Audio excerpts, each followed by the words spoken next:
How do you do that? Do you have to become intentional about identifying opportunities to be bold? Is it something that's top of mind that you just think about daily in order to go out about your life? How would you advise somebody to take these steps?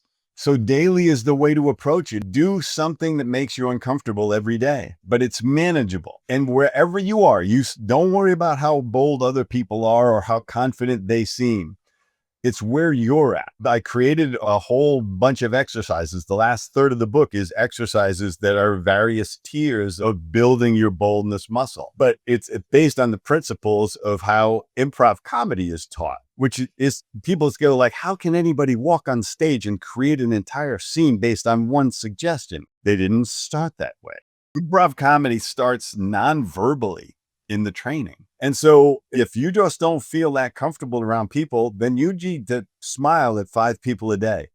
That's your tolerance. You are titrating to your level of tolerance. And if that's okay with you, then you need to start talking to strangers. You need to talk to 5 strangers a day. You need to deliberately go into a Starbucks, even if you don't drink coffee, talk to the person in the front of the line, the barista, and the person behind you. And then the person while you're waiting. You can get it all done in one Starbucks visit. And people go like, well, I don't know what to say. What would I say to a complete stranger? You don't have to be clever. You don't have to be funny. You don't have to be brilliant. Be nice. Offer a compliment.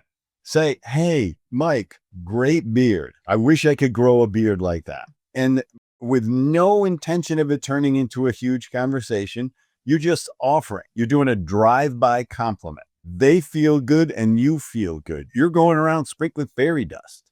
Like, I'm making people feel better. It feels kind of good. What happens is what bold people have done early on in their life, and maybe sometimes when they were kids, because it was never socialized out of them, is they develop this positive feedback loop for their boldness. So they don't stop themselves. They don't inhibit themselves. They don't decide, oh, this could be embarrassing. Bold people don't register embarrassment as a thing. They say that embarrassment's a choice. I choose not to be. It doesn't matter. A silly example is I was at a party once and this person was walking around with a bowl of these little hot pockets. I pop one in my mouth.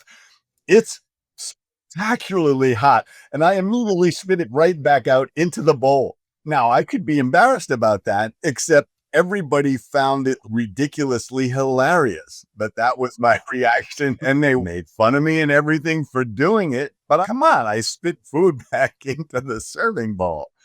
But I don't have to be embarrassed about it. It's funny. We all want to be perceived as perfect, which is absurd. You talked about going to a party before in the past, not meeting anybody, the guy looking at the CDs. When you engage in a conversation, a lot of people have a high amount of anxiety in having those conversations with a stranger. You're saying be kind, offer a compliment, great advice. What are some of the things that people do wrong in a conversation that would turn other people off? Things to steer clear of?